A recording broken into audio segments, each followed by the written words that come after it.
Welcome to Shattered by One's Touch.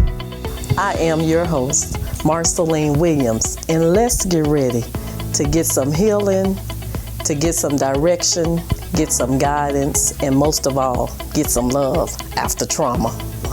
This is a book, of course, but it's been so, I guess you can say, overwhelming because you had to go back to past and dig in.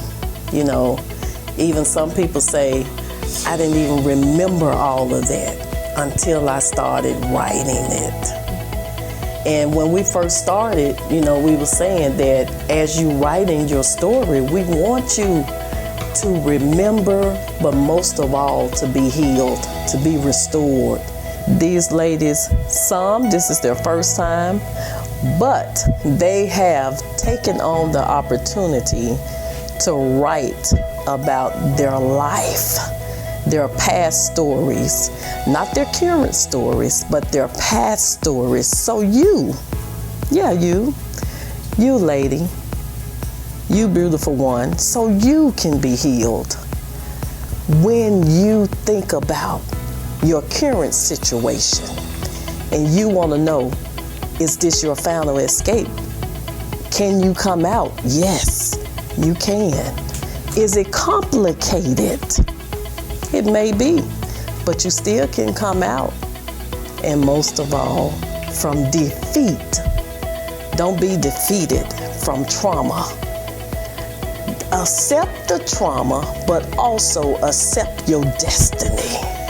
And our book is Shattered by One's Touch, and we overcame. And with this book, as women, have you said that your love life has been challenged from those past traumas? My name is Janae Baker. I'm from Long Beach, California, and I'm a co-owner of multiple businesses. What's the title of your story in the book? Facing a Complicated Truth. I chose that title because of the things that I went through. It allowed my grandmother to face her complicated truth after many, many years of her keeping it in. So that's what inspired my title. Did you feel that someone did not protect you? I was fearful. I had a lot of trust issues. Even with parenting. I know we're talking about our love life, but with parenting, I was overly protective of my children, just wanting to make sure that nobody could hurt them.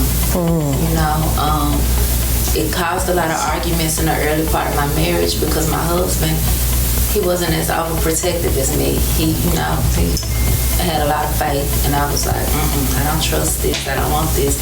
But now it's much better. My name is Marquita Williams, and I'm from Memphis, Tennessee, and my occupation is I work in human services as an executive director. Tell us, what's the title of your story and what helped you choose that title? From Defeat to Destiny. And I chose that title because oftentimes so many things happen in our lives, and we have to find that push and that tug and that pull to get past the traumas and the triggers of what has happened to us and be able to move forward to purpose and destiny. It definitely caused me a lot of issues within my relationships, where I did end up into multiple divorces, and I made a decision that I wanted to be the alpha female as far as, I'm going to be in control of everything that concerns me. And one day I was like, you know what? I really want to be married again after 14 years of being single. And then I started working on me. I started some additional therapeutic counseling, and I just started really engulfing myself in the Word of God and fasting and things of that nature, asking God to help me change. And out of nowhere, I met my husband, and I was determined.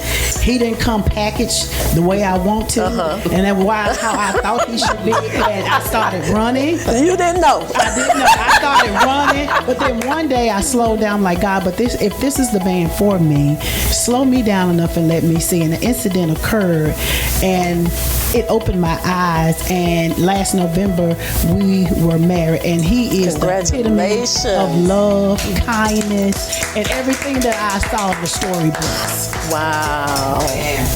You said that you were divorced for 14 years. Okay. Yes. So what would you say to the audience? I would say, first of all, is doing that self-examination and taking time to love on yourself, doing self-care, and then you have to pull back your own onion. Start pulling it back and say, even from the past, I made mistakes, he made mistakes, but then what's wrong with me? Because we don't like to look at ourselves and see that there's things that we can do better, and areas that we have brought in from our traditions in our families, where we have watched our mother or grandmother, how they reacted in situations, and then begin your healing journey, which may include a therapist.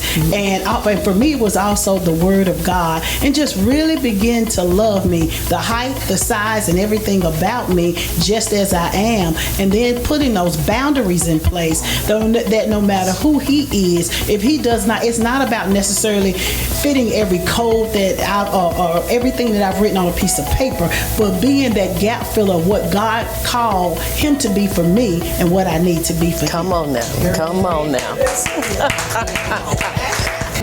My name is Renice Jacobs.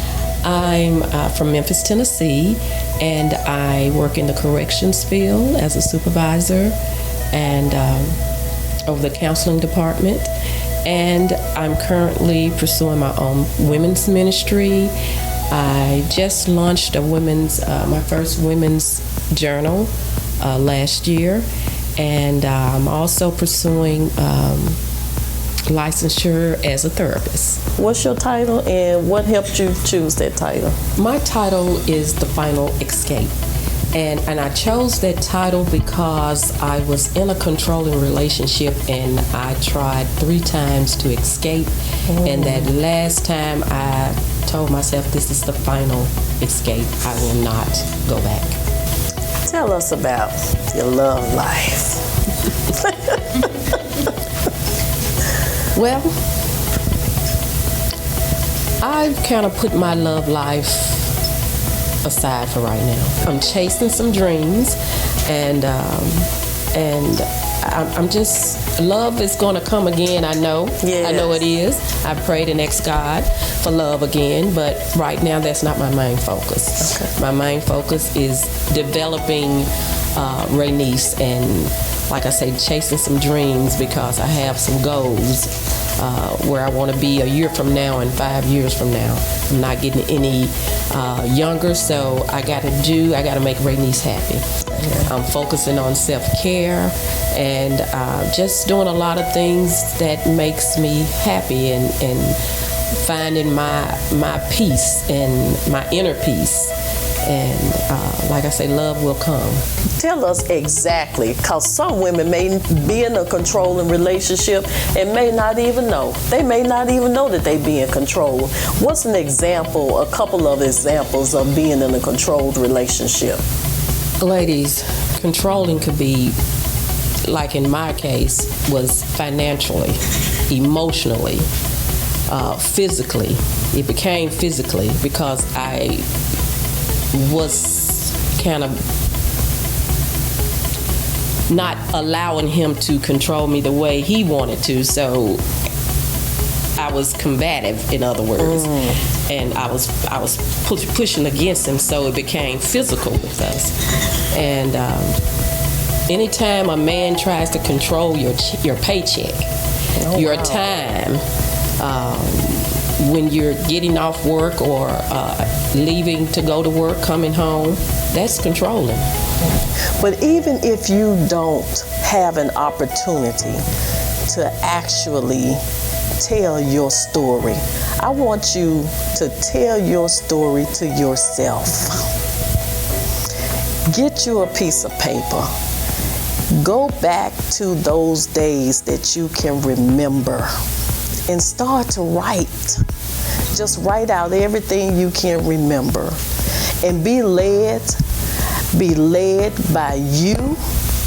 And as you are releasing, expect to be healed.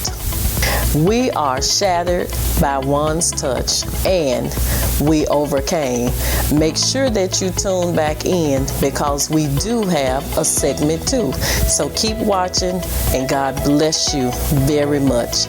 Be healed.